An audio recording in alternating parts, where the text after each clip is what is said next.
SLWM प्रशिक्षण मतलब आप जो SL स्वच्छता कर्मी का प्रशिक्षण जो है, ये प्रशिक्षण के बाद ये बहाली होता है। तो आपने प्रशिक्षण कितने दिनों का लिया है जान लीजिए। तो इसमें जान लीजिए कोई भी स्वच्छता यानी कि पर्यवेक्षक बनने के लिए आपको जो है ना यानी कि ठोस एवं तरल पदार्थों का यानी कि क्या चीज करना होता है। हेलो फिर नमस्कार, आप सभी का बहुत बहुत स्वागत है मेरे एवरेस्ट न्यूज डॉक्यूमेंट में। देखिए आज हम आपको बताएंगे कि स्वच्छता पर्यवेक्षक के लिए जो बहाली किए गए हैं बिहार सरकार के द्वारा, जो यानी कि SLWM के तहत यानी कि स्वच्छता लोहिया स्वच्छ भारतीय बिहार ग्रामीण को लिए, तो उसके लिए जो ये आवेदन का फॉर्मेट है वो किस प्रकार से भर करके और कहां जमा कीजिएगा, और इसके लिए जो आवश्यक डॉक्यूमेंट हम सारे इस वीडियो में बनाए हैं। तो आपको क्या करना है, ये वीडियो को अंत तक देखना है। वीडियो अच्छा लगे तो लाइक और शेयर जरूर कर दीजिएगा। जान लीजिए ये हमारा न्यू यूट्यूब चैनल है और इस पे हम आपको बिहार सरकार के द्वारा जो भी आवेदन और जो भी डॉक्यूमेंट दिया जाएगा वो सारे हम आपको इस चैनल में बताएंगे। तो आपको क्या करना है, वीडियो अच्छा लगे तो लाइक और शेयर जरूर कर देना है। तो आप लोग के द्वारा बहुत सारे आवेदन का कमेंट आ रहे थे जिसपे कि उस चैनल पे हम आवेदन नहीं दे पा रहे थे ठीक से। तो अब आपको इस चैनल पे हम A to Z आवेदन भी हम आपको दे पाएंगे। तो इसीलिए हम आपको बताना चाहेंगे कि आपको जो है ना इस चैनल को जरूर सब्सक्राइब करके जितना ज्यादा से ज्यादा लोगों में शेयर कर दीजिएगा, उतने लोगों का यानी कि अच्छा से अच्छे तरीके से वो भी अपने यहाँ पे क्रियान्वयन कर पाएंगे। तो देखिए आपको क्या करना है, वीडियो अच्छा लगे तो लाइक करके चैनल को सब्सक्राइब कर देना है। तो चलिए अब हम आपको बता रहे हैं कि किस प्रकार से इस आवेदन को किस प्रकार से इस फॉर्म को फिलअप करके अपने ब्लॉक में जमा करेंगे। तो देखिए सबसे पहले हम आपको बता रहे हैं कि जो स्वच्छता पर्यवेक्षक की जो बहाली निकाली गई है सरकार के द्वारा, जो लोहिया स्वच्छ ग्राम के अंतर्गत, तो उसमें जो आवेदन करने का प्रारूप है, ये आवेदन को भर करके अपने ब्लॉक में जाकर के आपको जमा कर देना है। तो देखिए इसमें हम सबसे पहले हम आपको बताएंगे कि किस प्रकार से आप भरिएगा। तो यहाँ पे लिखा हुआ है कि सबसे पहले यहाँ पे क्या लिखना है, आपको अपना नाम लिखना है। उसके बाद अपने पिता या पति का नाम लिख देना है, यानी कि अगर कोई पुरुष है तो अपने पिता का नाम लिखेंगे, महिला है तो पति का नाम लिखेंगे, महिला अपने पिता का नाम नहीं लिखेंगे। अगर हाँ लड़की है और यहाँ के वो निवासी हैं अगर, तो वे अपने पिता का नाम लिखेंगे। और उसके बाद क्या करना है, माता का नाम लिख देना है, आपके माता का जो भी नाम हो उस लिख देना है। जान लीजिए इसमें श्री और श्रीमती नहीं लगाइएगा। श्री और श्रीमती ये सब लगाना सरकार के द्वारा ये अमूनन यानी कि गलत है और इसको लगाना नहीं है आपको, जान लीजिए। और क्या करना है, उसके बाद जन्म तिथि लिख देना है। जैसे किसी का जन्मदिन हो गया जैसे 12/4/2000, यहां पर जान लीजिए तो 12/4/2000 हो गया, तो यहां पे इस प्रकार से उनको जन्म लिख देना है। और यहां पर बगल में डिटेल में यानी कि अपना डेट यानी कि जन्म, यहां पे जन्म तिथि, जन्म जितना वर्ष हुआ उनको उतना वर्ष का यहां पे डाल देना है, जान लीजिए। उसके बाद लिंग में क्या भराएगा, तो लिंग में यदि महिला है तो यानी कि लेडीज है तो महिला यहां पे भर देंगे, और जेंट्स है तो क्या चीज भर देंगे, पुरुष भर देंगे, जान लीजिए। और उसके बाद जो है ना कोटि में अब जान लीजिए कोटि में क्या लिखाएगा, तो जैसे आप ओबीसी जाति से हैं तो ओबीसी लिख दीजिए, एससी से है तो एससी लिख दीजिए, एसटी से है तो एसटी लिख दीजिए, जनरल से है तो जनरल लिख दीजिए, जान लीजिए। और उसके बाद जो है ना ज्ञात भाषाएं, आप कौन से भाषाएं जानते हैं, तो अगर आप हिंदी जानते हैं तो यहाँ पर हिंदी लिख दीजिए। और उसके बाद यदि आप इंग्लिश जानते हैं तो यहाँ पर इंग्लिश लिख दीजिए। और अगर अन्य कोई भाषा जानते हैं तो यहाँ पर अन्य कोई भाषा में आप लिख दे सकते हैं, जान लीजिए।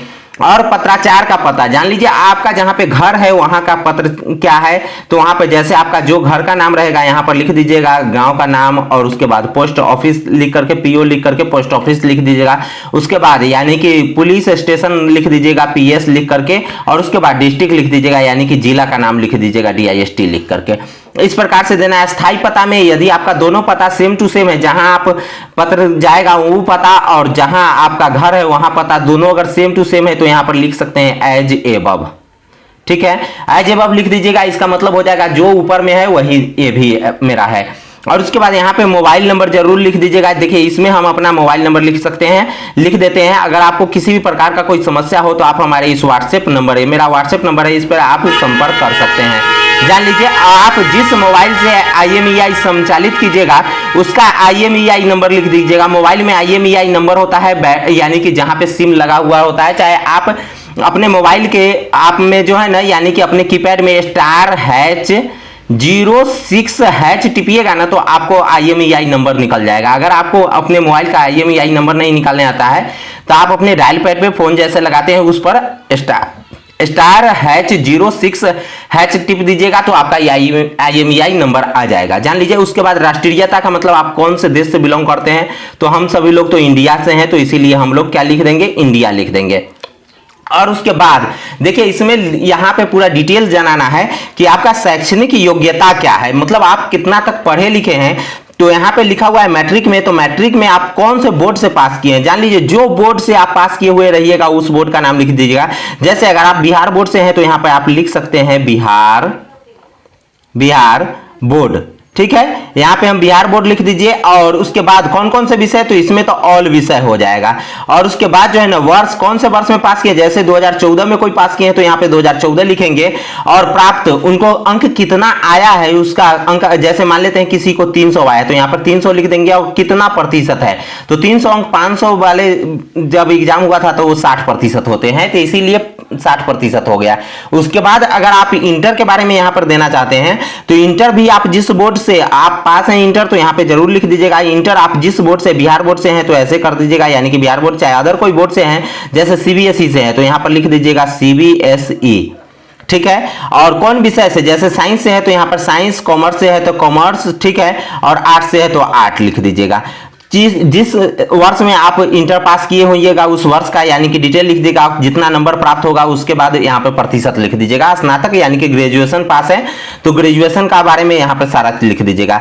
SLWM प्रशिक्षण, मतलब आप जो SL स्वच्छता कर्मी का प्रशिक्षण जो है, ये प्रशिक्षण के बाद ये बहाली होता है, तो आपने प्रशिक्षण कितने दिनों का लिया है जान लीजिए। तो इसमें लिखा हुआ है न्यूनतम 10 दिनों का आपको प्रशिक्षण होना चाहिए। तो यहाँ पर जो आपको 10 दिनों का प्रशिक्षण है तो उसके बारे में यहाँ पर लिख दीजिए कि यानी कि कितना दिनों का प्रशिक्षण है, तो ये इस पे यहाँ पे लिख दीजिए। उसके बाद जिस संस्थान से आप प्रशिक्षण किए हैं, यानी कि जिस संस्था में आपने जो है ना यानी कि प्रशिक्षण स्टार्ट किए थे उस संस्था का नाम लिख दीजिए, कौन से कोर्स किए हैं, और उसके बाद पाठ्य सामग्री, मतलब कौन कौन से यानी कि पाठ्यक्रम आपने अध्ययन किया है। जान लीजिए कोई भी स्वच्छता यानी कि पर्यवेक्षक बनने के लिए आपको जो है ना यानी कि ठोस एवं तरल पदार्थों का यानी कि क्या चीज करना होता है, यानी कि प्रशिक्षण का प्रमाण आपको देने पड़ेंगे और इसमें सर्टिफिकेट भी आपको लगाना पड़ेगा।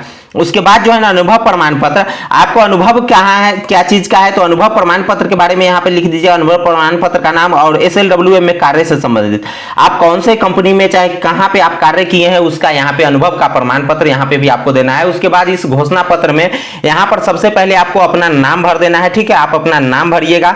उसके बाद यहाँ पे पिता या माता का नाम लिख दीजिएगा, पिता या पति का नाम, सॉरी, अगर कोई लड़का है तो पिता का नाम लिखेंगे, लड़की है तो पति का नाम लिखेंगे, यहाँ पे जान लीजिए।